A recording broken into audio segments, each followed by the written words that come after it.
Hello everyone, my name is Daniel, and today I'm going to be attempting to build out Bitcoin in JavaScript. So the objective here is really to learn how Bitcoin works, to figure out some of the core principles. I got into Bitcoin and blockchain, quite a few years ago, and when I want to figure out how something works, my approach is usually to try and build out some quick proof of concept and just code it out and get an idea for how everything fits together that way. So we're going to do the same today, and we're going to use that as an opportunity to learn exactly how Bitcoin fits together, what some of the rules are, and how it actually works. So this is going to be about building a Bitcoin-like blockchain. Obviously, we can't build the exact Bitcoin network in less than an hour. That would probably take a few weeks to get right. We're going to fake and we're going to simplify a bunch of stuff, but we're going to try and keep the core principles the same. So we're just going to simplify everything down so we can really understand it and be able to build it out in a short period of time. And then at the end, we're going to visualize the results and see exactly how everything fits together. So this is not going to be a production-ready Bitcoin. It would take a long time to do that, and it would probably bore you out of your minds. It's not going to be identical to Bitcoin, nor is it going to be secure or really particularly performant. The emphasis is more on understanding and getting this ready to be a kind of production-ready cryptocurrency. So if someone tries to sell you the coin, don't buy it purely for educational purposes only. Basically, we have Bitcoin on the left, and what we're going to build today here on the right. That gives you an idea of what we're doing. So, without further ado, let's jump in. And what I want to do first is just give you a quick primer for how Bitcoin works. So hopefully you're familiar with the idea of Bitcoin already. The purpose of Bitcoin is to transfer value between two parties.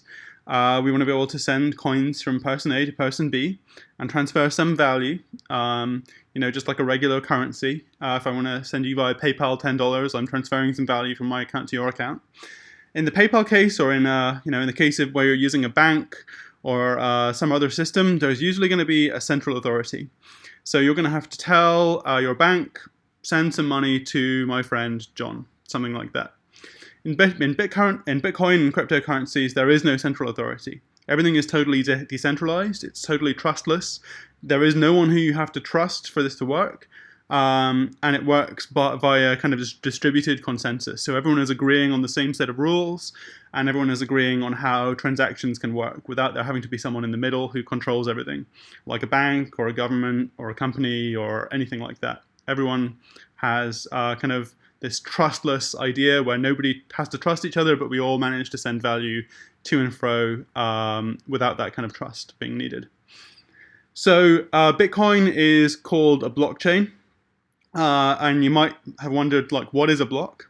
A block is really just going to be the unit of data that we use to transfer all of the transactions and all of the other metadata we need across the network. Those blocks are going to form a chain, hence blockchain. So we're going to have one block followed by another block followed by another block, and those blocks are going to take time to accumulate. The more transactions we have and so on, the more blocks we're going to get on the network. And really it's just a database. So it's like a decentralized distributed database that's formed as a blockchain. The reason it's called a cryptocurrency is because each block is cryptographically linked to the previous block. So there is no way of kind of faking any block or, changing the blocks once they're created or inserting a new block in between two existing blocks or doing anything like that. Each block has to be firmly cryptographically linked to the previous block, and we're going to see exactly how that works. So blocks in the Bitcoin network, you might have heard of Bitcoin mining. The way you create a block is to mine it. And mining blocks takes a lot of computational power. So the more people who are on the network, the more computational power it takes. And this basically provides the security for the network. So when you think about a bank, how it works, they're going to have firewalls, they're going to have security teams, they're going to have different ways of managing security and protecting your funds. Well, the miners in the Bitcoin world fulfill that purpose. So they are basically creating these blocks and making sure that nobody else can create the block. If you want to create a block that's different from the one that is created by the miners, you would have to have basically more computational power than the entire Bitcoin network. So as you can imagine, that would be really hard. And that ensures that there's no way for you to do nefarious things like send the same coins to multiple people or anything along those lines. Why do people mine blocks in the Bitcoin network? What's the incentive? Well, they're getting a reward every single time they mine a block. So every time you mine, you're getting a reward that's comprised of both new Bitcoins and of transaction fees. So both of those things make up your reward, and we're going to see a bit about how that works as well, and how that reward changes over time. But each Bitcoin miner, that's the reason they're doing it. They're not doing it for free. They have to pay for electricity. So they're incentivized to do it by this reward that comes with each block. Mining blocks is going to get incrementally harder the more miners there are on the network. So we want to kind of make sure that nobody could spin up a bunch of servers and quickly take over the network, because they have so much computational power. So we gradually increase the difficulty of mining blocks the more people there are on the network, and that means that the more people there are on the network, the more secure it gets. And finally, really, we have a system here where everybody agrees on the same set of rules. So whether you're a miner, or whether you're a node, or whether you're a wallet, or any other participant on the network, all of these parties agree on the exact same set of rules, and it couldn't work any other way. So the fact that they agree on the same set of rules means that they'll accept the same blocks if they're valid, and they'll reject the same blocks if they're invalid. So they all agree on the same rules, and that means that it's very, very difficult to do anything on the system that doesn't follow the rules. If you're a single bad actor and you publish a bad block, or you send a bad transaction, it'll be instantly rejected, because the majority of the network follows the same rules. So even if you get a minority of people who are trying to do something nefarious, it doesn't matter. It's kind of like a majority rule system. And everyone is incentivized to follow the rules. The more you follow the rules, the more reward you get, and the stronger the network becomes. So, without further ado, let's actually just jump into running some code. And hopefully as we do that, some of these concepts are going to become a lot clearer. We've kind of glossed over some of those things, but if you're, into coding or JavaScript or programming at all, this should kind of give you a kind of bird's eye view of how some of these ideas work, like mining and nodes and, publishing transactions and all that kind of thing. That's a very high level idea. This should give you a much better idea of how it all fits together, in a pretty simplified way in just a few lines of code. So, whenever I write code, the first thing I always like to do is define some interfaces and some types, just so I can worry less about how everything fits together, and I can define my types, and then I can define the logic later. So we're going to define a few core things here, and I think the good place to start would be with transactions. So I'm using Flow here to define types. This would work equally well in TypeScript or even some other typed language that isn't JavaScript. We're just going to use Flow here for the sake of ease. So I'm going to define a transaction type, and this can be really simple, right? We don't want to overcomplicate this. What do you need for a transaction? Well, you need someone to send the funds, so we're going to define a sender, and we're going to define a string type. So you'll notice this string coming up an awful lot. Each person in the network is going to be defined by a public key. So it's all cryptographically safe and secured, and everyone has a public key that defines who they are. So you don't necessarily know who the sender is, but you know what their public key is. And they'll be able to prove that that's their public key later if they want to claim their funds. So we need a sender. We need someone to receive the funds. And again, this is going to be a string because we want this to be their cryptographic public key. I won't go too much into public-private key cryptography right now, but it's something you can read up on if you don't understand it. It lets you have a public credential that you share with the world and a private credential that you keep secret, that you can use to prove who you are. So we have a sender, a receiver. We need an amount. Obviously, you're going to have to say how much you want to send. So we're going to make this a number. You are going to want a fee. So Bitcoin transactions typically come with a fee, and this is really just how you say, how much priority the transaction is going to get on the network. So if you give it a high fee, it's probably more likely to be picked up sooner. If you give it a low fee, it'll eventually be picked up, but it might be a little bit slower. So it's kind of like a free market of transactions, and the higher the fee, the more likely you are to get picked up. So that's it. We have a transaction. It doesn't need to be any more complex than this. It just has these 4 things, and that's enough to identify who sent the money, who received the money, how many coins were sent, and what fee was used to process the transaction. And this is all determined by the person who sends the funds. So next, another core thing in a blockchain is, of course, the block. So let's start by defining what a block it actually is. Just unlock here. So we are going to define a block type.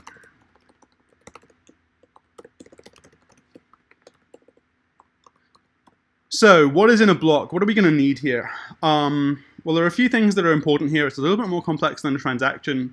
There's quite a bit of metadata that we need to figure out how things are going to work. So the first thing we're going to plug in here is the miner. The miner is the person who creates the block.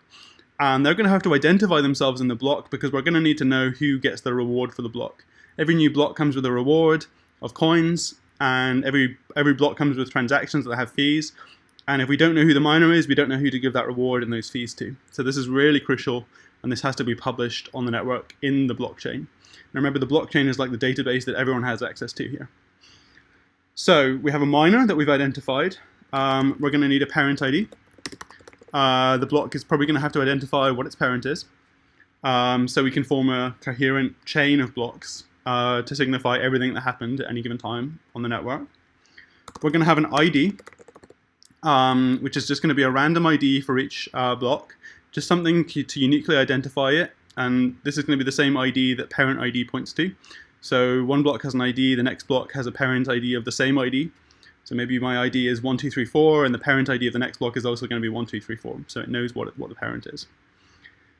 We're going to have an index, and we're just going to make this a number, just for the sake of ease, so we can have a count of all the blocks. We're going to start at 1, and we're going to go 1, 2, 3, 4, 5, so we can see what the current block number is, and you'll see how that comes in useful later. We are going to have a time, so we want to know when the block was mined, and this is going to help us recalculate difficulty. Let me just reset this video.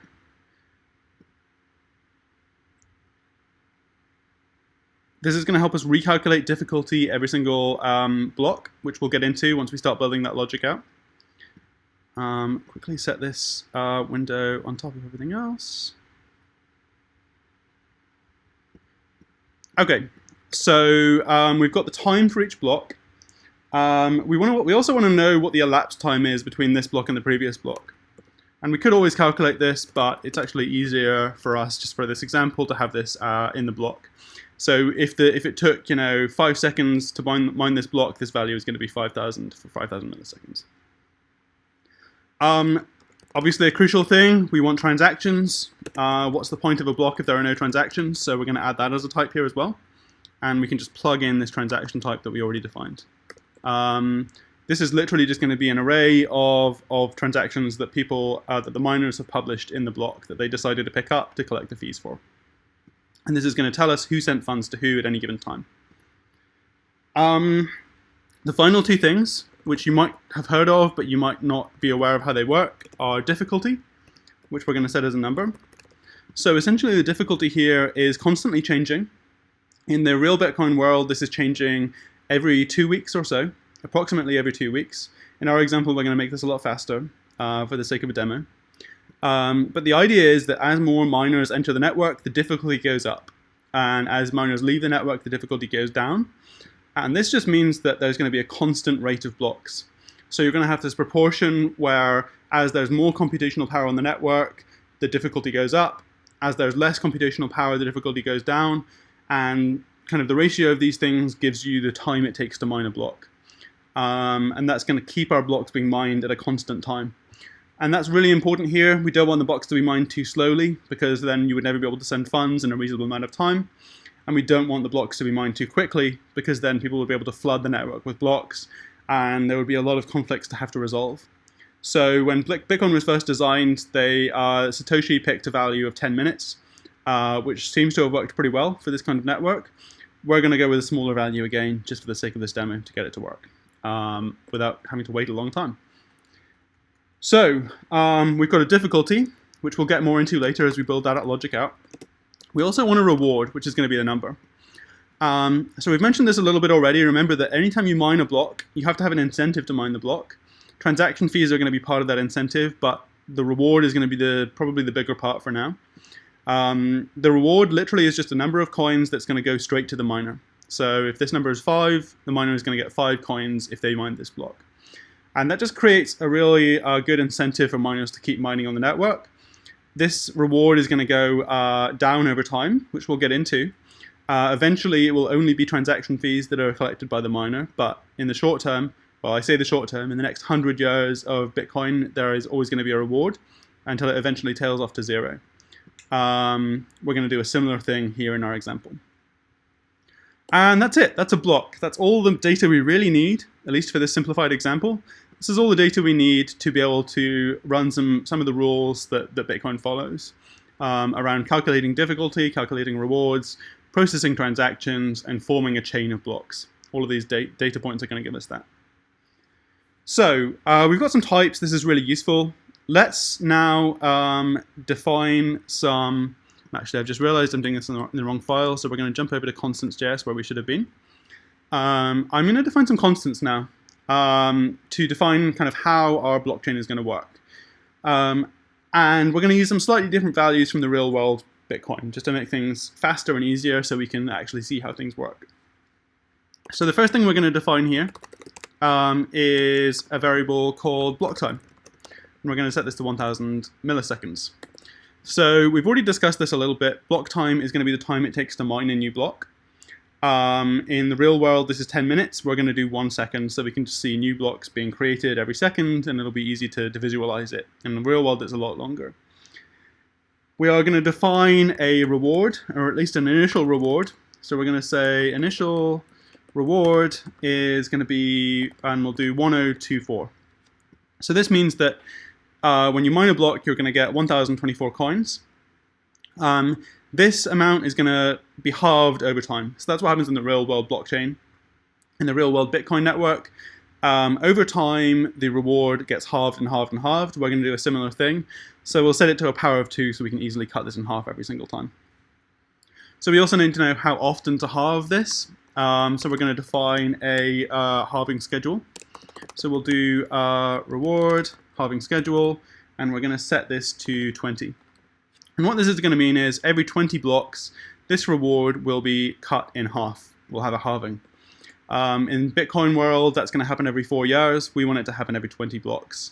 You can imagine 20 times 1000 gives us 20 seconds, 20,000 milliseconds. So we're going to halve every 20 seconds. So we can really easily see it, and we don't have to wait 4 years for that to happen. Another important part of Bitcoin is the limit size of the blocks. So we're going to define a block size limit. Again, in the real world, Bitcoin defines a limit in terms of the actual kind of megabyte size of the block. It can be kind of between 1 or 2 megabytes, and there are some complex rules around how that's defined. And there's things like SegWit, which kind of free up space in the block for more transactions. We're not going to worry about any of that today. That's way too complex for this example. So we're just going to set a simple limit of 10, which just means that we can have a maximum of 10 transactions for every block. It's a really simple, naive way of limiting the size of a block, since everything else in the block is really kind of fairly static, and we're not worried about that. Okay, so we've got some simple constants here. The next one is quite important. We're going to define the first block. So we're going to define what's called the genesis block. And we will actually set this to the type we defined of block type. So essentially what we're doing here, we want the first block to be kind of hard-coded. And this is just going to make it really easy for us to refer to this thing and for everyone to agree on what is the first block and who mined it, and there is no ambiguity there. So this is going to be the root of our blockchain. And we're just going to hard-code it here because there's not going to be anything dynamic in here. It's not going to contain any transactions. So that's going to be super easy to do. So we'll just conform it to this type here. So we'll have an ID of Genesis. We will have a parent ID, and we'll just make it its own parent, just to signify that it is the first block, and it all ends here. We will define a miner, and we're just going to call the miner Satoshi for now. Satoshi invented Bitcoin, and he mined the first blocks on the network. We are going to have an index of 1. Obviously, this is the first block. We're going to do indexing from 1 here just to make life a little bit easier. We're going to have a time of now. So the time when we mine this block is just going to be hard-coded to the time when we first boot this thing up, just for the sake of simplicity. We are going to have an elapsed time of 0 because there was no previous block. Some transactions. Obviously, there are no transactions. There's no one else on the network yet, so we're just going to set this to an empty array. What else do we need? We need an initial difficulty. So we're just going to set this to our naive value of 1. This is just going to mean that we start at a difficulty of 1 and we can always increase it later. And finally, we need an initial reward. And we already have constant defined for that. So we have this initial reward, which we're going to set here. And let's see what's complaining about. Okay, we need an extra comma. And let's see, transaction is missing. Okay, this needs to be transactions, not transaction. Okay, so there we go. We have our Genesis block.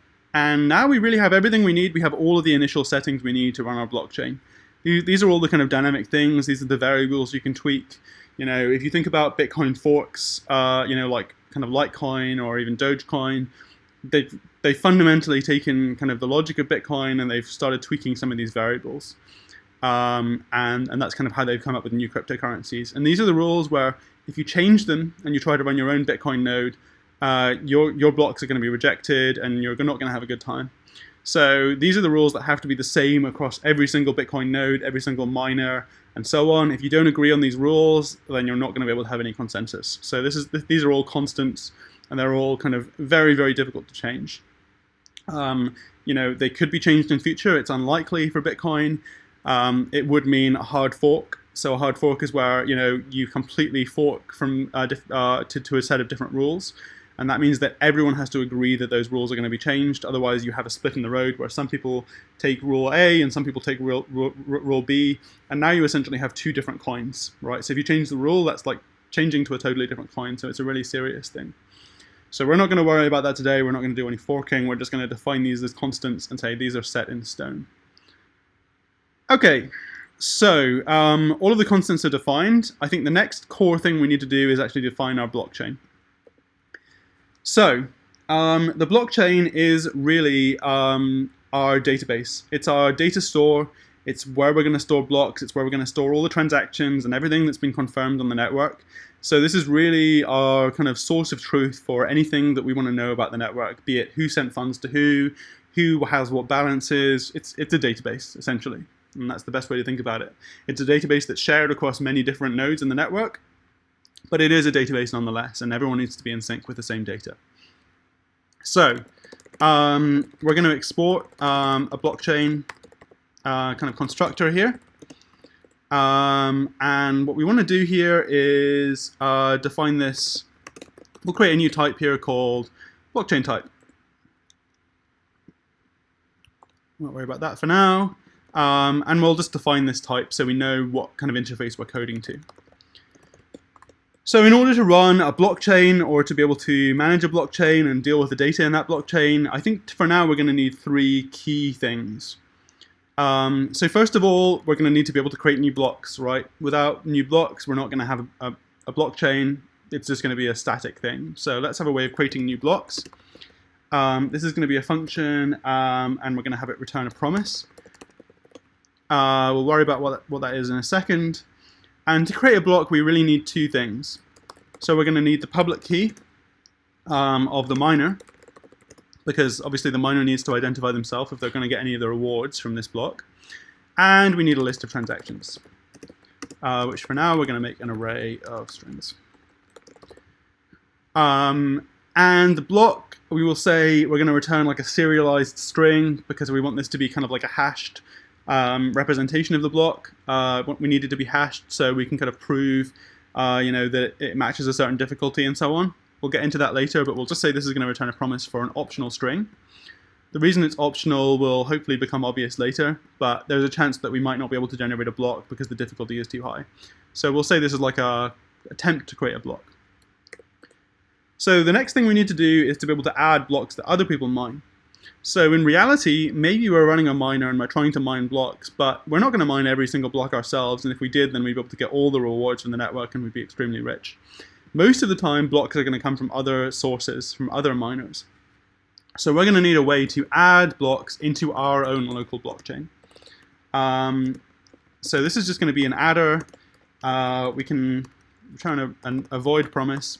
We don't need to return anything here. We just want to add. And we're going to have this take a hashed block, which is just going to be a string. So some miner is going to create a string block, and we're going to accept that string block in our add block function, and we're going to add it into our own local blockchain, because we have to have a local copy of the blockchain to know exactly what happened. So we have a way of creating a block. We have a way of adding it to our local data structure. What's the final thing we need? Well, we need to know, based on the blocks that we have, what are the current balances. This is the most important thing, right? If we want to know who sent coins to who and who has a balance of, how much balance does Daniel have? Daniel has 900 Bitcoins. How much balance does John have? John has 1 million Bitcoins, right? We need to be able to know for every actor on the network, what is their balance? So we're going to define a getBalances function. Yeah, if we couldn't find out the balances, then it wouldn't be very useful. We wouldn't really know who has what and what they can spend. So we're going to have this, not take any arguments. We don't really need any arguments. We're just going to return a promise for a counter. So this is going to be a simple mapping of the public key to the numerical balance that they currently have in their wallet. Okay, so this should do for now. This should be everything we need just for this kind of simplified example. So let's quickly stub these functions out. So we'll have a create block function. We'll have an add block. We'll have get balances.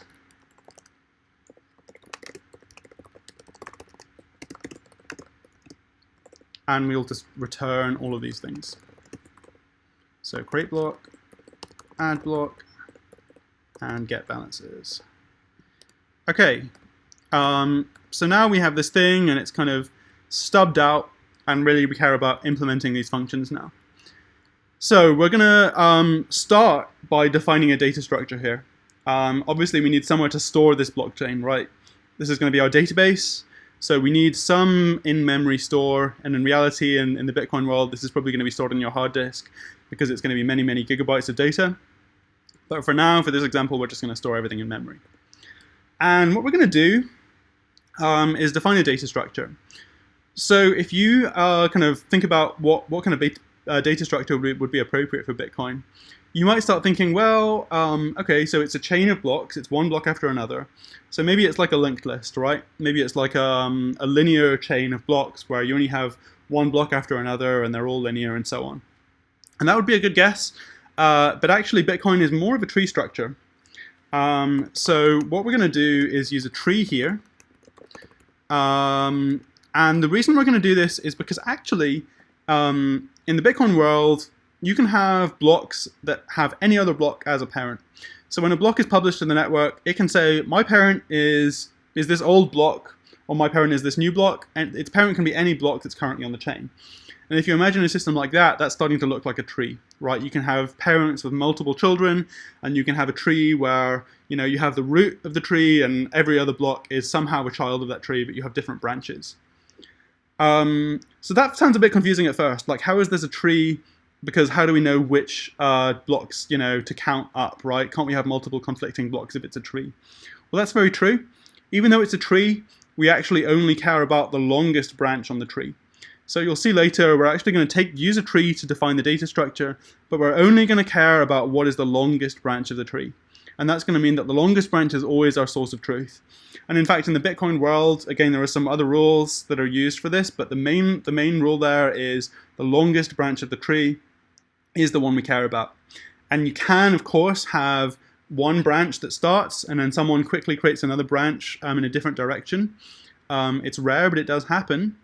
If that happens, Bitcoin just takes the longest branch to be the source of truth. So this orphaned branch over here that's slightly shorter just kind of gets ignored, unless somehow someone starts creating a longer branch on top of that one. So this is why in the Bitcoin world, we kind of have this idea of confirmations. So if you have a block that's mined and you have a transaction in that block, we say that your transaction has this one confirmation. It's at the end of the tree, or rather it's at the end of the branch of the tree, of the longest branch. So really, you don't want to trust that too much. You want to wait until you are both on the longest branch and you have some blocks ahead of you in the tree. And what that means is that you can be pretty sure that it's going to be very hard for someone to create a longer branch, right? It's going to take a lot of computational complexity to do that, a lot of computational power, and you can be really sure that if there are, say, 4 blocks ahead of you, it's very unlikely someone is going to create a longer branch. So this is the idea of confirmations in the blockchain world. We're not going to worry too much about confirmation numbers right now. We're just going to take the longest branch, but it's something to think about if you're interested in kind of blockchain design. Okay, so we have a tree, which is what we want to use, and we want to have an initial value for this node, and we're just going to pass in the Genesis block. So this means that the root of our tree is always going to be the same Genesis block, and everyone is going to agree because this is just going to be hard-coded here. This is just going to make life easier for us. So we have our database. This tree is essentially like a mutable tree. It's our database. We can add new nodes into this. Let's jump on to the next difficult thing, which is actually creating a block, or in other words, mining a block. And this is going to be probably the most complex function, so might as well get this one out of the way first of all. So mining a block, what do we need? Well, we've already defined this interface up here, which we can just copy in. We're going to have a public key and we're going to have transactions. And this is really all we need to mine a block. So if we're mining a block, we probably want to try and get the reward. So we want to follow the rules as closely as possible. If we don't follow the rules, there's going to be a chance that our block is going to be rejected. Or if we say if we create a block, but it's its parent is some really old block, then it's never going to be the longest branch of the tree. So we really want to make sure that we're giving ourselves the best possible chance of getting that block reward, right? So the first thing we're going to do is find the longest branch. So we're going to say head block is going to be this root, and we're going to do get longest branch node, and we're going to do get value. Right, so we're getting the longest branch and we're getting the block that is the value of that branch. And this is just a guarantee that we only want to mine on top of this longest branch. There's not much point to mining against any other, because we know if we do, we're going to have a very, very low chance of actually getting the reward at the end of the day. Okay, so we've got the block that is our parent. That's the head, which is the longest branch. Now we need to know what transactions we're adding in. So you'll see we're actually getting transactions as an argument here, and you'll see where this comes from in a minute when we actually call this function. But for now, we can just assume that we've got an array of transactions that we want to add into our blockchain. So we could just take these, but I think it's better here if we demonstrate just verifying these quickly before adding them into the block, because remember, if anything is wrong here, our block is going to get rejected, we're not going to get the reward. So we want to be really sure that these are all valid transactions before we go to all the work of creating a block. So we're actually going to filter over these. So I have this quick helper called async filter. We're going to pass in the transactions, and we are going to pass in a function called verify packed signature. This we'll worry about later, but this is essentially just going to verify each transaction is signed correctly. So each transaction is going to be signed with the wallet's private key, and the transaction is going to come with the public key. So it'll have a signature, it'll have a public key, and we can say, does the signature match the public key? And that's all we're really checking here, because we know that every other node on the network is going to do the same check, and if they reject this transaction, our entire block is going to be rejected, and we're back to square one, and we haven't got the reward. So, what are we missing here? Of course, this needs to be an async function. And we'll make all of these async functions because they're all returning promises. Okay, so we have the parent block, we have the transactions we're going to add. Next, we need to calculate the new difficulty. So remember, we talked about difficulty. Difficulty is going to change for us every single block. In the real world Bitcoin, it's every 2 weeks. We're just going to do every block. So we're going to calculate a new difficulty. And this is going to keep our blockchain in check and make sure that blocks are being mined at a constant rate, depending on how much computational power there is on the network. So new difficulty. We're going to do a really simple check here. So really what we want to know is, did the previous block take too long to mine, or was it mined too quickly? If it was mined too long, if it took too long to mine, we want to make it easier to mine the next block. And if it was mined too quickly, we want to make it harder. And that means that we're constantly trying to keep the network in check and make the difficulty match the approximate time we want to mine new blocks. So we're going to say, is the elapsed time, which you remember we defined earlier in our type, is it going to be greater than the block time? Remember we defined block time in constants to a value of 1 second. So if the elapsed time for the previous block is longer than 1 second, then we're going to want to change the difficulty. So we're going to want to take the previous difficulty, which is just headBlock.difficulty, and we're going to do -1. And if the block was too fast to generate, so if the elapsed time was less than the block time, we're going to do the opposite. We're going to add 1. So this is just a really naive way of gradually increasing the difficulty or gradually decreasing the difficulty. In the real world blockchain or Bitcoin world, this is going to be a lot more complex. We're just doing it in a very, very naive way, so we can gradually increase the difficulty or decrease it to keep the time that it takes to mine blocks at a constant rate, at least on average a constant rate. In real life, it's going to be, statistical, so there's no constant time, but it's the average of the time we care about. So we've calculated a new difficulty, and the next thing we need is a new reward. So remember, we're going to recalculate the reward every single block based on the rules we've defined. So we're going to say new reward. And what we want to do here is a quick check, right? So if you remember in constants, we said we're going to halve the reward every 20 blocks, right? So we have a starting reward, and we're going to halve it every 20 blocks. So in order to do that, we need to know whether we are on a block that's divisible by 20, right? If we are on block 20, we want to halve the reward. If we're not on block 20, we want to keep the reward the same. Same for 20, 40, 60, 80, and so on. So we're going to do a quick check. Is the current reward, the current index divisible by this halving schedule? So if you remember, this index is like the ordinal number of the block, 1, 2, 3, 4, 5, 6, 7, 8, and so on. If this number is divisible by reward halving schedule, which is 20, that means it's time to halve the reward. So if we are divisible by 20, we want to do a quick halving. We're going to say the reward is going to be the current reward, and we're going to just divide it by 2. If we are not on a block that's divisible by 20, we just want to keep the reward exactly the same. So this is exactly how Bitcoin works. In the Bitcoin world, it's approximately every 4 years. I don't know the number of blocks. It's approximately every 4 years that this halving happens. This should be math.floor, not math.random. We're going to make this every 20 blocks so we can really easily visualize it. We don't want to wait 4 years for this demo to complete. Okay, so we've calculated the new reward depending on whether we're on a block that's divisible by 20 or not. And now we really have everything we need. We can actually start defining our new block. So our new block can literally just be a JavaScript object. Remember when we defined our Genesis block, we just use a JavaScript object. So we can just do exactly the same thing here and define a new block. So let's define all of those keys again. And they're going to be slightly different this time to what we had hard-coded in the Genesis block. So the miner is going to be the public key. You obviously want to pass in your own public key as the miner because you want the reward. If you don't do this, then you don't get the reward and you've wasted your time creating a block. You've helped the network, but you haven't helped yourself. So there's no incentive for you to leave this out. The parent ID, remember the parent is just the parent block, so everyone else knows which block we're mining on top of. We've defined that as head block, so we're just going to take headblock.id. The ID, we're just going to use a random number here. So we have this unique ID function.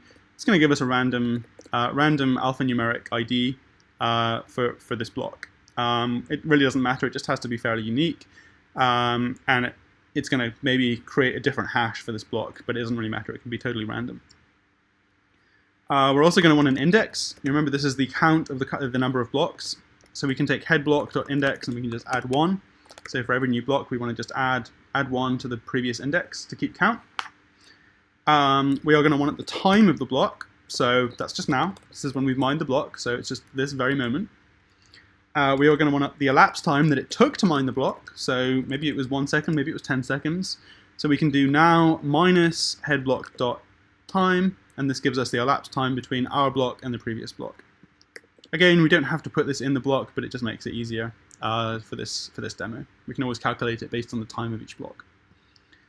Transactions, we've already calculated. We've calculated these new transactions, and we've verified their signature. So we're sure that these are good transactions that have been signed correctly by everyone on the network, or rather by the sender of the transaction. The difficulty, again, we've calculated this already, so we can just pass this in, new difficulty, no problem. And the reward, we can do the exact same thing. We've calculated the reward, so we just put that in the block. And in reality, in the Bitcoin world, we probably don't have to put all of this information in every new block, because a lot of it you can derive. So we're kind of being a bit more verbose here with our blocks, and we're putting in more information than we need. This is just going to make it easier to demo. So in reality, you can write functions that calculate all of these things. Based on the index of the block, you can probably calculate what the current reward should be, and what the elapsed time is, and so on. But we're just putting this in because it'll make it easier to write this logic out and show this demo. So we have a block, but we're not quite done yet. So this was actually really easy to do. We didn't have to do much to create this block. We just threw some JavaScript variables around, we found the longest branch, and we created this new JavaScript object. So in reality, this can be done in a few milliseconds. This is not very complex logic. And that's a real problem, right? Because if people can create new blocks in a couple of milliseconds, then they can flood the network. And when you flood the network, you can essentially get multiple competing branches, and it's very difficult to know what is the longest branch. The longest branch 1 second could be replaced by another longer branch the next second, and you really have a problem now because you have this tree structure where you're never sure, like, is the longest branch going to be the longest branch in a minute or in 5 minutes. So we want to make it way harder to create a new block than just creating a JavaScript object. It's a good start, and it's like a candidate for a block. It's not necessarily going to be a real block. We don't know it's a real block until we check the difficulty. This is why we have the difficulty in the first place. So in order to check the difficulty, we first need to create a hashed representation of the block. So we're going to do this. We're going to create hashed block. Remember, we said we were going to kind of serialize the block into a string that has a hash. So we're going to call this convenience function, which is hash and pack. And we're just going to pass in that new block. And just for convenience as well, we're also going to get the hash that we just generated. So again, if you're not familiar with cryptography, a hash is just like a one-way function, right? So it's very easy for us to create a hash from some data, but it's very difficult for us to go from that hash back to the data. In fact, it's almost impossible to do that. So we have this hash. This hash can only be generated from this data, and we can prove that it was generated from this data. If you hash the same data again, you're going to get the exact same hash, which is really important here. So it's a one-way cryptographical operation. And what we can do here is we can rely on that kind of unique property of a hash to say, to do our difficulty check. So I'll explain this a little bit more as I go. But what we're going to do here is we're going to check how difficult it was for this to actually create this hash. So what we're going to do is we're actually just going to check if the hash, which is essentially a random number, right? We don't know what that number is going to be before we generate it. We're going to check if it's divisible by the current difficulty. So I'll take a moment to explain what this means. And again, this is actually a much more naive way of doing it than Bitcoin. Bitcoin, the difficulty rules are much more complex than this, but this is just a simple way of understanding kind of how it works. So imagine the difficulty is going to be a number. So we defined it as 1 in our Genesis block, but it can keep going up and up and up until it's at a good value. So the higher the difficulty is, the more difficult it's going to be for this condition to pass, right? So if you imagine that hash is kind of like a random number, if the difficulty is a low number, like 2, there's a very high chance that this condition is going to be true.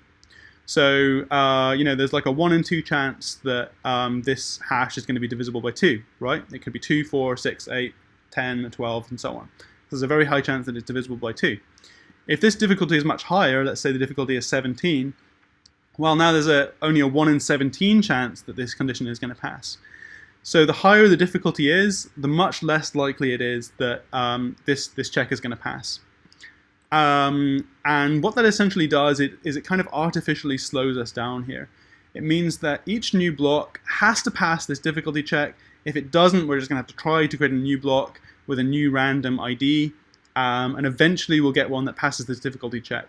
If it doesn't pass the difficulty check, it's going to be rejected by the network. So we have to check this here before we publish the block. If we don't, then we're going to generate a block that is going to be rejected by the rest of the network.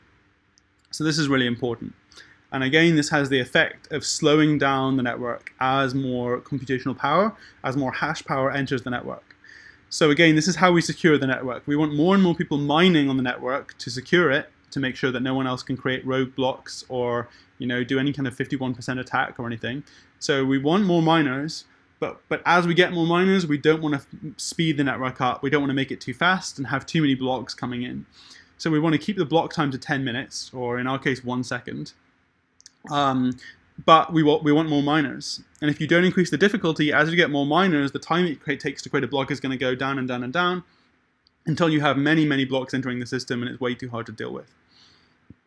So what we do here is we're gradually increasing or decreasing the difficulty each time, and then whenever a new block is created, it has to match the difficulty in the previous block. And if it doesn't, it's going to be rejected. So very simple check here, just divisible by, where the higher the difficulty is, the harder it is to create a block that matches that difficulty. Really, really naive way of doing it, but it serves the purpose of demonstrating this. If the difficulty does match for the block we created, then we're in luck, because that means we're probably very likely to get the reward here. We have a valid block. We've checked everything we need to check. We've made sure the transactions are valid. Every other key, the index is going to be valid. It's mined with a parent that is the longest current chain. The difficulty passes. So we're pretty confident at this point that we have a really good block that we want to publish to the network, and we can just return that here. And eventually we'll show that getting sent off to the network. So we've done a lot of stuff here. Creating a new block is the hardest part of the work. So the bulk of the work here is out of the way, creating that new block. But of course, creating new blocks isn't enough in and as of itself. Remember that most of the new blocks are not going to be created by us. There are a lot of people on the network. There are a lot of miners. So we're going to get blocks from other parts of the network. So we need a way to take those blocks and add them into our blockchain. So what we're going to have here is a function called addBlock, and we are going to take a hash block. So we'll take the hash block from this function signature, and we'll use this to add to our tree node.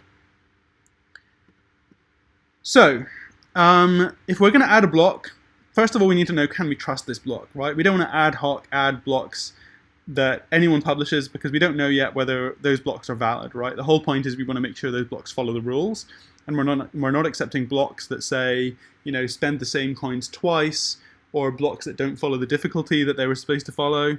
All of these rules, we have to make sure they follow. So we're going to show a few examples of that right now. So first of all, we're going to verify the hash of the block, because this is directly how we calculate the difficulty. We use the hash. So the hash has to be totally valid. So we're going to verify the hash and unpack. So we're going to turn it from a string into a JavaScript object.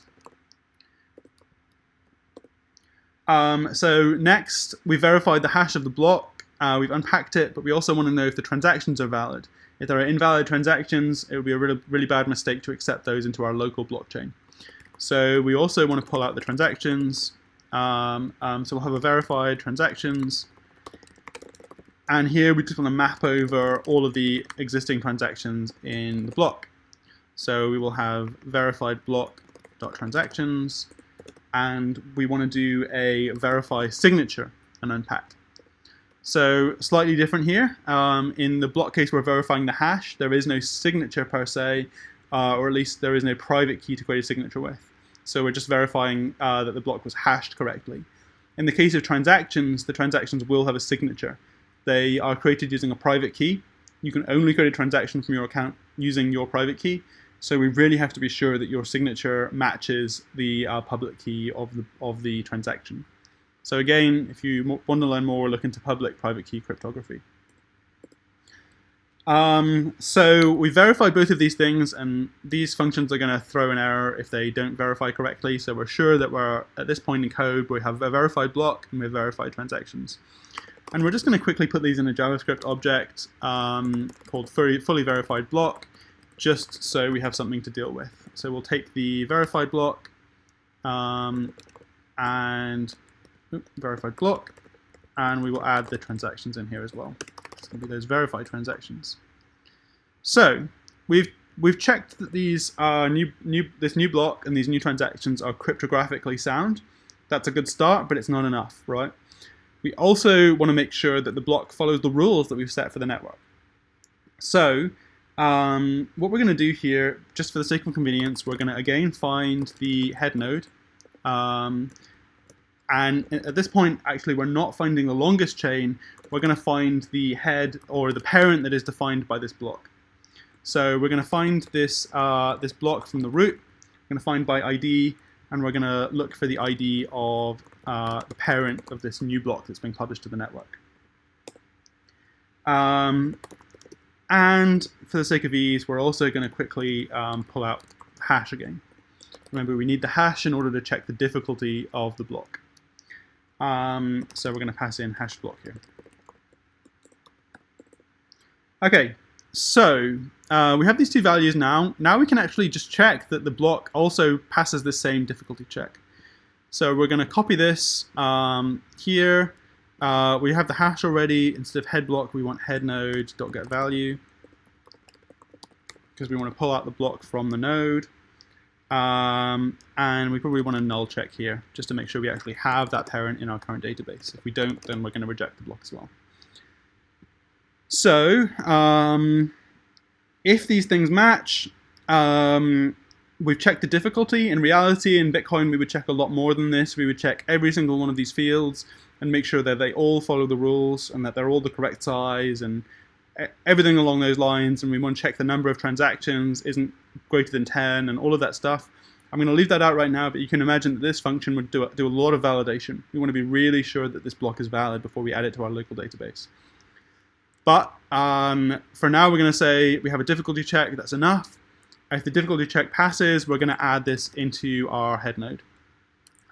So we're going to add child node value of this new fully verified block. So this is kind of us saying, okay, we accept the block.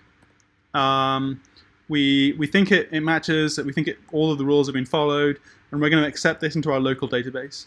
And this is a really crucial step. Accepting it into our local tree, our local database, is us saying, okay, we now really trust this block, and potentially we can use this now to see what kind of balances people have, how many Bitcoins they have in their wallets. So this is really crucial. We have to be super sure that everything is correct before we do this. Otherwise, you could end up with a wallet that incorrectly says it has 1 million Bitcoins, when in reality it only has 10. And that's a big problem if you want a secure way of knowing what balances people have. So these two functions are really crucial. We're creating a block to follow the rules, and we're accepting blocks from other parties on the network, and we're verifying those blocks are entirely correct before we accept them. So the next thing is really just using these blocks to find out what balances people have, right? So Bitcoin wouldn't be very useful unless you could say, Daniel has 10 Bitcoins, Joe has 150 Bitcoins. If you don't know that, then really there's no point of the network existing, because it's supposed to be a big decentralized tracking mechanism to find out how much balance everyone has. So that's a really important thing, right? We wouldn't be able to get away without it. So we're going to add some logic here to calculate this. And we'll just use a simple counter to do this. And we'll return those balances. So, and we want to new up this counter. How do we calculate the balances? Well, again, first of all, we need to know what our source of truth is.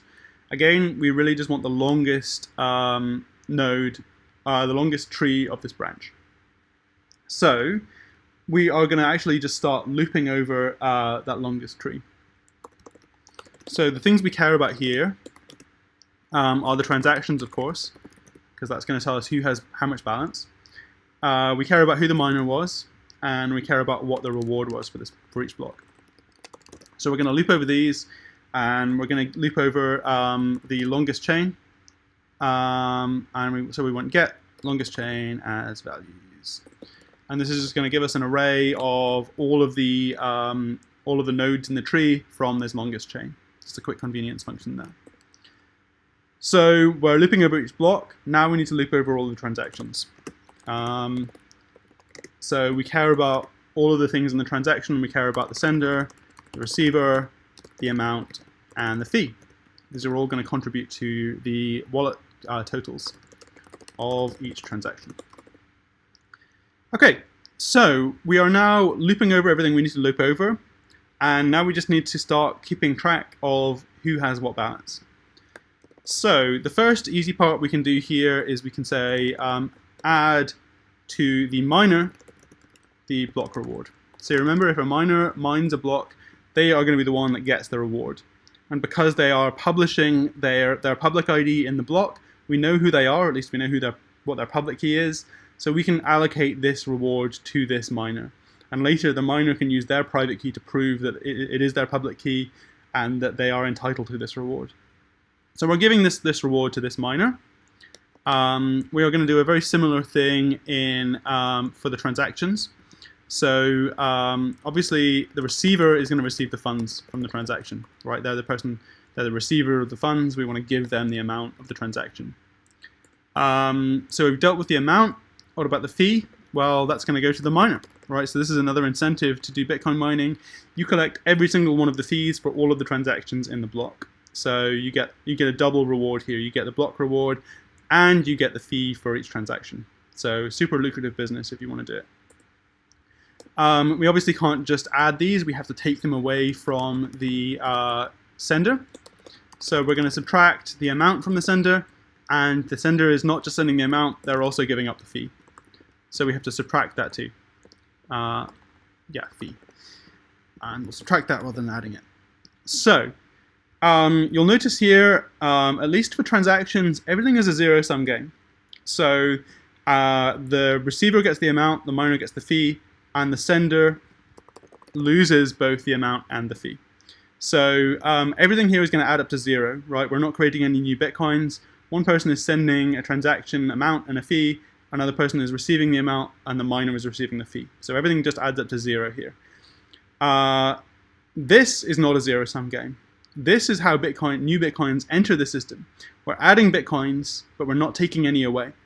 So this is actually the source of all new Bitcoins. All new Bitcoins come from this reward. This is how new Bitcoins enter the system. So there's no other way to create Bitcoins other than mining Bitcoins and getting this block reward. And what this means is, over time, because remember the reward is gradually being halved every 20 blocks that we defined up here. So this means that over time the reward is gradually going to go down to zero.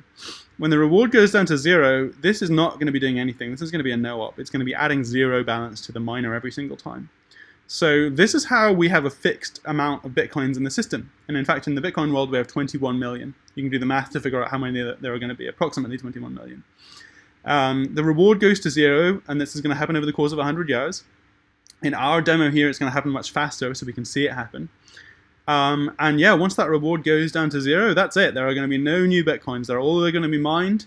And the only way to get Bitcoins will be to have someone else send you them. There will be no more block rewards.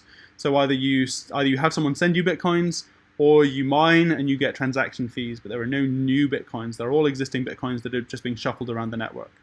So you can imagine at the point in 100 years in the future when this goes to zero, now it truly is a zero-sum game. There's a fixed cap. Bitcoins are moved around, but they're never added to the system and they're never taken away. Of course, they can be taken away if you have a wallet and you lose the private key. That's another matter, if you have a voting accident. But that's another story. At least those Bitcoins will still be present on the blockchain, even if you can't access them. So yeah, this is how we calculate all of the balances at any given time. And this also gives a really good idea of how the cap of Bitcoins goes slowly up and up and up and eventually stops at 21 million. And that's when we have the maximum number of Bitcoins that can ever exist. And this is why a lot of people like Bitcoin, right? It has a fixed cap of coins, so it's much more of a deflationary style of currency, where you can't constantly be adding more coins. Nobody has the ability to break these rules. If they do, their blocks are going to be rejected. So in reality, nobody can break these rules and add new coins. The system dictates that there will always be a fixed cap, because eventually this will go to zero. There will be no more rewards. So if you didn't understand how that works, now you do. Okay, so we have defined our blockchain, and this is, of course, our database, right? So this is the store of data for blocks, and it's our way of accepting new blocks and adding them to our database, and we have a way of querying the database and getting all of the balances. But we haven't really built Bitcoin yet, right? We have the blockchain, but the blockchain by itself is not really now a distributed system. We're not communicating with anyone else yet. We just have this defined on our local computer, on our local server. So in order to communicate around, we actually have to have a node running. So this could be like a wallet, or it could be a miner, or it could be just a verifying node. But we have to run some kind of peer-to-peer system to communicate with other people on the network. So this is going to be a lot easier now because we've defined our store, our system of record, our source of truth with a blockchain, and now we can just deal with communication. So that's what our node is going to do. So let's start here by doing a similar thing. We're going to export a Bitcoin node, export a function rather, and let's define a type called Bitcoin node that is going to return. And just to make things easier, we'll quickly define that now. So our Bitcoin node, we really want to do two things for the purpose of this example. We want to be able to mine new coins, and we want to be able to send coins from us to someone else. So let's define those as two functions. So we'll have a mine function, which just keeps on mining and mining and mining, and it's going to be asynchronous, so we'll return a promise. This is going to generate new coins for us as we mine them. And we are going to have a send function, so we have a way of actually sending those coins to someone else. So this send, again, it can just return a promise. For void, we don't care about what the return value is, we just want to send. We're going to need a few things here. The receiver, remember we have a public key for the receiver, which is a string. And we have an amount we're going to send to this receiver. And of course we have a fee that we're going to use to prioritize our transaction on the network. So these three things are really all we need to be able to send Bitcoins. So again, let's stub out these functions just for the sake of ease. And of course we want these to be asynchronous functions because they're returning promises, so we won't forget that this time. And once we're done with this, we can start coding out the logic. And we'll just return these two guys here.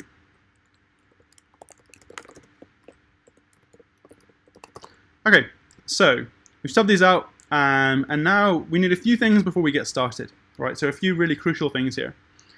First of all, this has already come up, but we're actually going to need that key pair.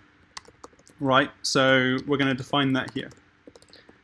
This is really crucial. If you remember me saying, this provides us with a private key and a public key. The public key is our public identifier. It's like our address or our telephone number, or something we can share with anyone else in the world, and they can send us coins, and it identifies us. And our private key, which we can't share with anyone, it's private, and this is used to prove who we are.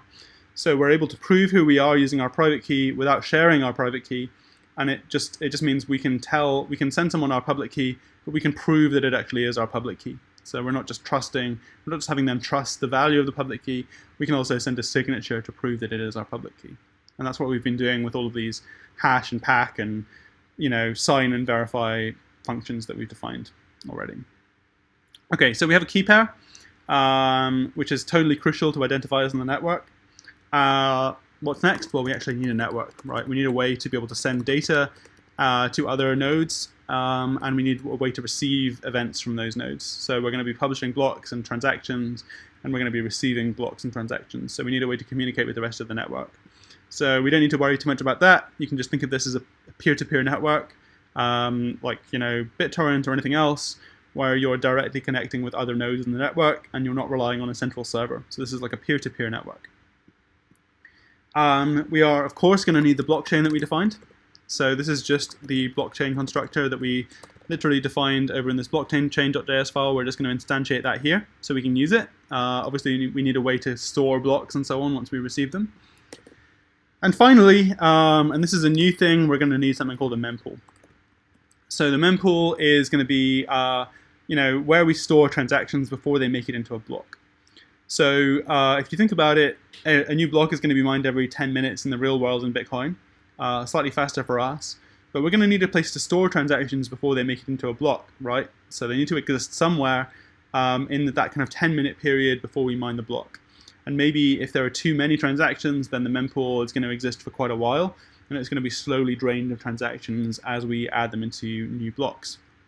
So we're just going to use an array for this. This can just be super simple, just an array of transactions. Not too hard. Okay, so let's actually start with the send case, because I think that's going to be a little bit more straightforward. And this is actually going to be how we send new coins to other parties on the network. And we can just take this exact same signature here. Okay, so sending is going to be actually really, really simple. We have pretty much everything we need, and we just want to create a signed transaction.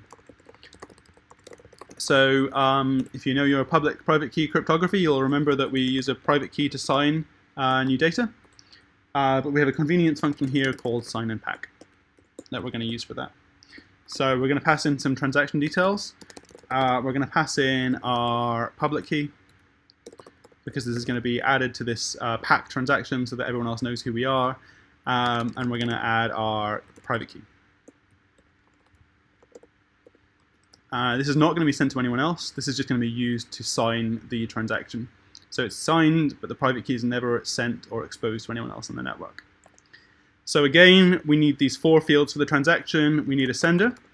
And you remember our sender is just our public key. So we can just await this public key again. This is our public identifier on the network, so this tells the world who we are. We need a receiver, an amount, and a fee. And we don't have to worry about those values right now because they're being passed in by whoever calls this send function. So this could be any receiver, any amount, any fee, it doesn't matter, we're just going to accept it. Okay, so we've signed the transaction, we're good to go. We can let the rest of the network verify whether this transaction is correct and whether this account actually has this amount. If it doesn't, then it's going to be rejected, but that's okay. No cost to us if it's rejected. So we're just going to broadcast this to the network. So we're going to say network.broadcast, and we're going to define a message name, and we're just going to call this add transaction for now. And we will just pass this signed transaction. And that's it. We've signed a transaction. We've told the receivers what the parameters are for this transaction, and we've broadcasted it to the network. And this is just really straightforward. We haven't had to do anything too complicated. We're just telling people, I want to send these funds to this person. Super simple. So what about actually receiving transactions? Because obviously other people could be sending transactions that we want to add to our own mempool. So instead of sending or broadcasting, we want to be able to listen for this event too. So we're going to do a network.listen. We're going to listen for this exact same event, and we're going to define a function that takes a signed transaction. We're sending a signed transaction, and we want to receive a signed transaction. So we're listening for this event, we get a signed transaction, and for now, we're just going to push this into our mempool. We could probably at this point, if we wanted to, verify the transaction signature and probably avoid putting it in the mempool if it's not valid. For now, I'm just going to put it in. You'll remember that we're actually also checking before we add it to a block or before we create a new block, we are verifying that signature as well. So we're already pretty safe. We probably would reject it at this point, but just for the sake of ease, we're just going to put it in the mempool. So we're saving it in the mempool. It's not yet real. It's not a real transaction until it makes it into a block. But this is like a staging area for any transactions that are like candidates for a new block. And that's it. Well, that's all we need to do. We need to listen for transactions on the network, and we need to queue them up in our mempool. And we're going to be using this mempool in a second when we mine. So mining, we've already discussed. This is the process of creating new blocks. So we're really just going to do that. And of course, we want to keep on trying to mine over and over and over. Mining is a pretty labor-intensive process. So what we're going to do is we're going to loop. Just a little helper here. So we want to keep looping and looping and looping and mining and mining and mining. In this loop, we want to do a couple of things. First of all, we want to get the transactions that we want to send in our block. So we're going to take the current mempool and we're going to slice it, and we're going to get from 0 to the block size limit. So if you cast your mind back to earlier, we defined this block size limit here. We said we can have a maximum of 10 transactions per block. So if we don't limit it to 10 transactions, our block is going to be rejected by the rest of the network. So we really want to make sure we're following the rules here and only sending 10 transactions per block. In the real world, of course, Bitcoin can handle many more than 10 transactions. This is just a simplified example. So we have transactions, and now really let's try just mining our block.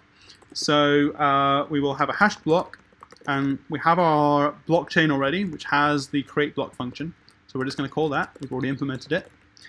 And what do we need? Well, we need our miner public key, which is again just going to be our public key. So this just identifies us to everyone else on the network.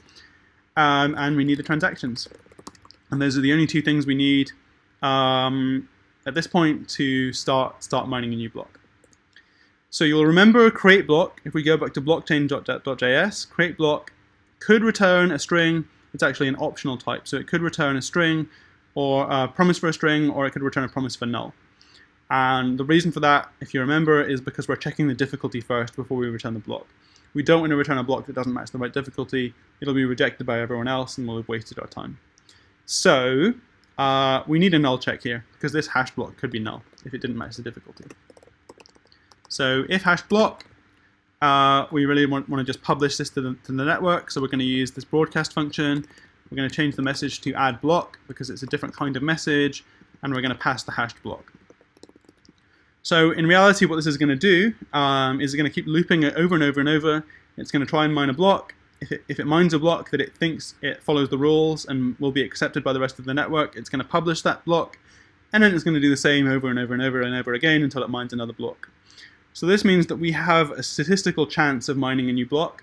Depending on how many other people there are on the network, we may mine a block. It may take us, depending on the difficulty, it may take us a long time or it may take us a short time. But the more we mine, the more chance we have of mining a successful block and actually claiming the reward and the transaction fees for that block. So that's why we want to mine in the first place, to claim those rewards and transaction fees. Okay, so we've mined a block, we've published it to the network.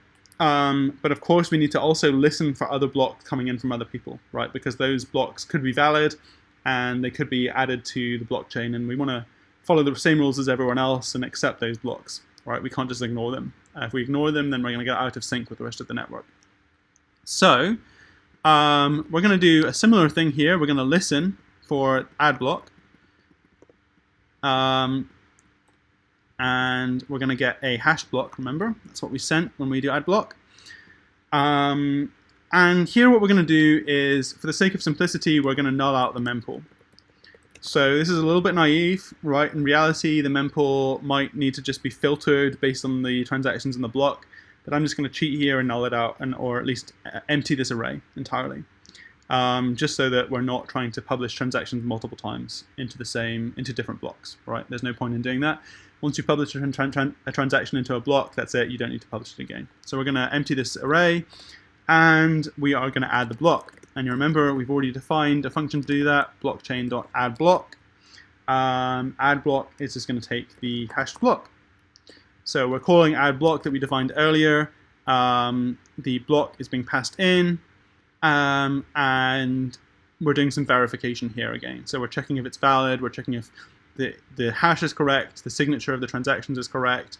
We're checking the difficulty. In reality, we should be checking a lot more, but for now we're just simplifying it. And that's it. We've received another block from the rest of the network, and we are adding that block into our local database or our local tree structure, which is our blockchain. So that's it. That's all our node really needs to do. And we can fix this real quick so this works. We don't want to declare the same thing twice. And yeah, we are really done with our node right now. So we have the ability to communicate new transactions, receive new transactions, mine new blocks, broadcast them to the network, and receive blocks from other people. And once we have those blocks, we can use them to calculate the balance of everyone on the blockchain. So you can see there are a lot of different parts here that are all kind of working together and collaborating. There are a lot of different rules we have to follow. But what we end up with is really the important thing, which is this balances count. It tells us exactly how many Bitcoins everyone has. That's the eventual thing we care about, right? Based on all of the transactions, based on all of the previous block rewards and all of the fees and everything that's been shared out over the network, who has how many Bitcoins? That's the really important question we want to answer. And all of this process is to be able to get this simple count of which account has which number of Bitcoins. That's all we really care about. So we finished building our logic out. And I think the next thing to do is really just to try this out and actually visualize it and see how it works. So we're going to spin up our server real quick. And this should open up in Chrome when it's ready. And we'll be able to see just a visualization of how everything here fits together. So my partner Jill was kind enough to build this UI in React based on all of the stuff we've built just now. And it just plugs seamlessly in. So what you'll see here is a bunch of things going on. You'll see the nodes. So we've got 5 different nodes on the right. Each of them has their own public key. That's what this is. They have a certain number of blocks they've mined. They have a certain number of coins in their wallet that they've either got because someone sent them those coins or because they've got them as block rewards. We've got the mempool, which is slowly being kind of, new transactions are flowing in, and once they've flowed in, they're being added to a new block as they're mined. So they're kind of going from the nodes to the mempool to the mined blocks. Each block has a different miner. It's one of these nodes, so each of them has a chance of mining a new block. So they're all kind of taking turns here and trying to be the fastest to mine a block. Each of the blocks, as you can see, has a different difficulty, and you can see the difficulty up here. If I move my face, it's kind of increasing, and then it's kind of leveling off, right? That's exactly what we want, so we can make sure the average time between each block is approaching 1 second, right? We want that to be fairly constant, but it's more of a statistical kind of, we hope it's approximately 1 second every time. We can see the reward over time is being halved every, I think, 20 seconds. So every 20 blocks, every 20 seconds, we're halving the reward from 1024 to 512 to 256 to 128. And we can see that reward is appearing in each one of these blocks. So it's down to 128 now. We can see the current difficulty. We can see the transactions that are part of the block, who sent who what. And all of these are being added up to give you the actual final balance in each wallet. So this is a pretty cool way of visualizing how everything works. This is plugging into the code that we literally just wrote. So it's all working. It's all kind of chugging away and running a lot of cryptographic challenges to try and mine these blocks. And it's all working as intended. So really, that's it. That's how it all fits together. If you actually want to start taking a look at the source code for this and digging into it for yourself, there's actually a repo on GitHub. So you can go to github.com/bluegnome/Bitcoin JavaScript demo. You can see here that UI that we just saw. You can dig into source. The main code you want to look at is in source/Bitcoin. There is code for the UI. If you care about that, you can look at it. The files we just wrote, so we have the constants.js that we wrote, we have the blockchain, that's our database, and we have the node, which allows us to communicate with other entities on the network. So you can start digging in there, you can run this, you can npm install it, you can play around with the code, you can try changing the rules in constants, you can change these values and see what happens, and you can mess with it and give it a go, and maybe even try to improve it. So I will also be putting a long-form article together, just explaining a lot of this code.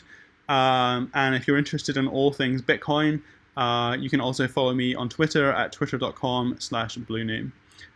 So check here for regular Bitcoin content and articles and videos and all sorts.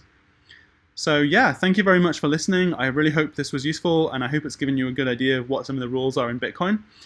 Obviously, Bitcoin itself is much more complicated than what we just built, but at least this should give you a really good sense of what mining is, what the block reward is, what the difficulty is, how nodes communicate, how they agree on what a block is, and all of these different things that come together to make this really quite elegant system, which is Bitcoin, that allows us to have transfer of value from one person to another without anyone having to act as a centralized authority.